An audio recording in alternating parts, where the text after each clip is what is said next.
कैसे हो आप सब लोग? आई होप सो अच्छे होंगे, मन लगा के पढ़ रहे होंगे। आज हम करने वाले हैं अपना third part of the accounting concept, जिसमें मैं आपको बताने वाला हूँ कॉस्ट कॉन्सेप्ट, ड्यूल कॉन्सेप्ट और रेवेन्यू रिकॉग्निशन कॉन्सेप्ट। तीनों ही बहुत इंपॉर्टेंट है। आई होप सो कि आपने पिछले 2 पार्ट्स भी देख लिए होंगे। अगर नहीं देखे हो तो जाके देखिएगा। दो लोग चैनल पे नए हैं, प्लीज सब्सक्राइब द चैनल, क्योंकि कॉमर्स की एक्सक्लूसिव वीडियोस आपको मिलती रहती है। चलिए बिना टाइम को वेस्ट किए हुए शुरू करते हैं।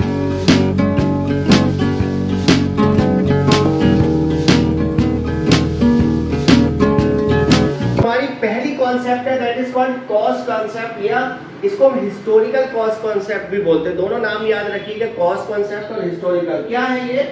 According to this concept assets are recorded in the books at the price at which it is acquired. Assets उस प्राइस पे जिस पे वो खरीदी जाती हैं उसी पर रिकॉर्ड की जाती है हमेशा, इसीलिए इसको हिस्टोरिकल कॉस्ट भी बोलते हैं, क्योंकि अगर 5 साल बाद या 10 साल बाद भी वो उतनी ही कॉस्ट पर रिकॉर्ड की जाती हैं।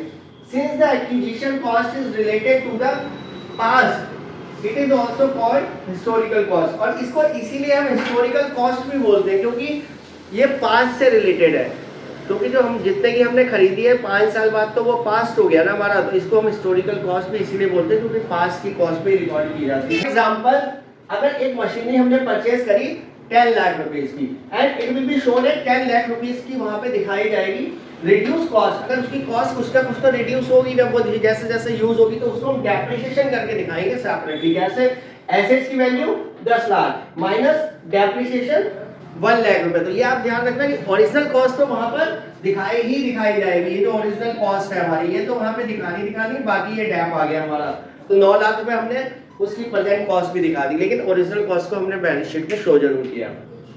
इसका जस्टिफिकेशन दिया गया कि मार्केट वैल्यू या current value changes from time to time, it is difficult to keep the track. इसलिए हम इसको ओरिजिनल कॉस्ट पे दिखाते हैं, क्योंकि मार्केट वैल्यूज तो रोज चेंज होती है किसी ना किसी चीज की, कमोडिटीज की, तो उसका हम ट्रैक कैसे रखेंगे? नंबर एक बात, this cost is objectively verifiable also. और ये कॉस्ट जो है वेरीफाइबल है, क्योंकि जब हमने परचेज की होगी तो हमको एक बिल भी मिला होगा कि इतने का हमने खरीदा। सपोज हम टीवी खरीद रहे हैं, कंप्यूटर खरीद रहे हैं, मशीनरी खरीद रहे हैं, जमीन लैंड खरीद रहे हैं, तो हमको उसका बिल भी मिलता है, और तो वो बिल उसका वेरीफाइबल भी रहता है, इसीलिए हम उसको ओरिजिनल कॉस्ट पे दिखाते हैं। इसके बाद ड्रॉबैक भी है, इसमें कमी भी है। Information based upon the historical cost may not be useful for the investors and managers. क्योंकि जो इन्वेस्टर्स हैं, मैनेजर्स हैं, बात बिल्कुल ठीक भी है कि हम पुरानी कॉस्ट पे उसको अभी तक दिखाते आ रहे हैं, क्योंकि भाई वो कॉन्सेप्ट है तो हमें तो दिखाना ही दिखाना है, अकाउंटिंग कॉन्सेप्ट चला आ रहा है। लेकिन ये जो नए लोग अगर उसमें पैसा इन्वेस्ट करना चाहते हैं या कर, तो वो तो करंट वैल्यू मांगेंगे ना कि भाई करंट वैल्यू क्या है। तो ये इसका कॉन्सेप्ट का ड्रॉबैक है। तो इसको फटाफट नोट किया, फिर मैं आपको सेकेंड ड्यूल और एक एक करके दोनों कंप्लीट कराता हूँ। तो फटाफट नोट कर लीजिए या स्क्रीनशॉट ले लीजिए। So our new next concept is that is called dual aspect concept। बहुत ही इंपॉर्टेंट है, सारी की सारी हमारी अकाउंटिंग इसी कॉन्सेप्ट के हिसाब से होती है। बहुत ध्यान से समझना। According to this concept, every transaction has dual aspect। dual का मतलब डबल, दोनों साइड, प्लस एंड माइनस, एक side and second side. In other words, every transaction affects at least 2 accounts। Her transaction 2 account को जरूर effect करेगा। ये आप समझ लो अकाउंट्स का बेसिक्स है।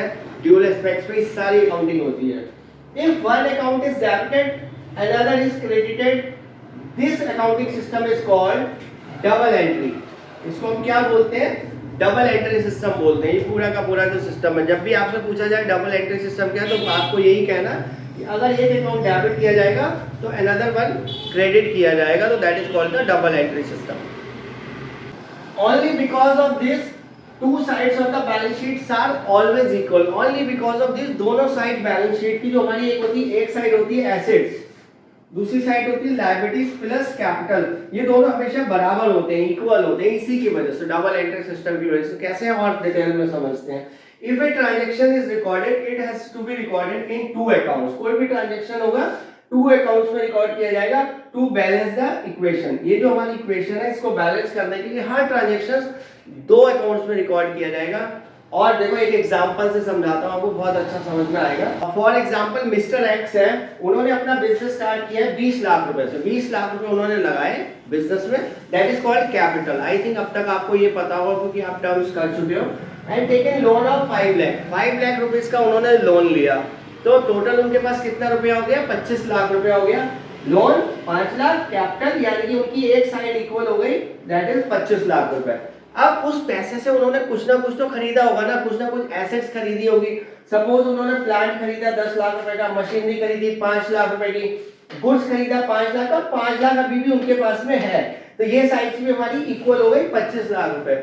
इस तरीके से जो भी पैसा था उधर का capital and liability is equals to इधर हमारे इसके इक्वल रहा, देखें। तो यही है हमारी डबल एंट्री या ड्यूल एस्पेक्ट कॉन्सेप्ट। जल्दी से इसको नोट करिए, फिर मैं आपको थर्ड वाली बताता हूँ, हमारा रेवेन्यू रिकॉग्निशन कॉन्सेप्ट जो है, ठीक है।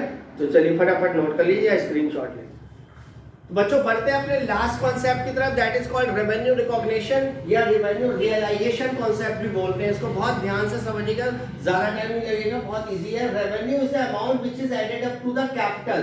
पहले आप जो समझ लो रेवेन्यू होता क्या है। रेवेन्यू बेसिकली जो पैसा फर्म के पास या बिजनेस के पास आता है, कहाँ से, दो जगह से आता है, या तो सेल ऑफ गुड्स से आता है या फिर कोई सर्विस देता है उससे आता है। जैसे वकील है या डॉक्टर्स है, ये लोग क्या करते हैं, सर्विस देते हैं, तो उससे इनके पास में पैसा आता है। तो दो ही तरीके हैं सोर्स मनी आने के। तो रेवेन्यू दो तरीके से आता है, जो लोग गुड्स बेचते हैं उनके पास गुड्स से, और जो लोग सर्विस देते हैं उनके पास सर्विस से। I think it is clear. अब समझते हैं क्या रेवेन्यू रिकॉग्निशन होता क्या है। Revenue recognition determines the time और the period in which it is realised and the title of the ownership is transferred. Suppose A ने बी को गुड्स सेल किया, ठीक है, ए ने बी को गुड्स सेल किया 10 अप्रैल को, लेकिन उसका कैश जो रिसीव्ड हुआ है वो 10 मई को हुआ। उसने कहा मैं अभी नहीं, 1 महीने बाद पैसे दूंगा, तो दो डेट्स अलग अलग हो गई। यानी कि गुड्स बेचा गया है 10 अप्रैल को, पैसा आ रहा है 10 मई को। आपको ध्यान रखना है क्या, it is not related to the receipts of cash, इससे ये रिलेटेड नहीं है। जिस दिन सेल होगी उस दिन ये दिखाया जाएगा। It is recorded determine the time when the title of the ownership is transferred. जिस दिन माल सेल हो जाता है ना, बिल बन जाता है, बिल कट जाता है, उस दिन ट्रांसफर, ओनरशिप ट्रांसफर हो जाती है परचेजर को सेलर से। वही डेट यहाँ पे रिकॉर्ड की जाती है, चाहे पैसा उसका अगले महीने आए, उसका कोई इशू नहीं होता है वहां पे, ठीक है। उधार में सेल रिकॉर्ड की जाएगी। बात समझ में आई आपको कि रेवेन्यू इस जो है रिकॉग्निशन माना जाता है जिस टाइम पे वो रियलाइज हुआ है, यानी कि जिस टाइम पे सेल हुई है, चाहे पैसा आगे आए, in respective of the cash. Cash बाद में चाहे मिले, इससे कोई फर्क नहीं पड़ता है, ठीक है। नंबर एक बात ये तो हुआ आपका गुड्स के केस में। जो भी गुड्स के केस में ओनरशिप ट्रांसफर हो रही है, सपोज कुछ इनकम्स भी होती है हमारी, जैसे रेंट है, कमीशन है, इंटरेस्ट है, ये सब टाइम बेसिस पे होती हैं। सपोज रेंट अगर मार्च का है तो वो मिले चाहे हमें अप्रैल में, उससे कोई फर्क नहीं पड़ता, वो मार्च में ही शो किया जाएगा बुक्स में। उसका रिसीप्ट चाहे आप बाद में दिखाओगे, बट ड्यू वो यहीं पे होगा।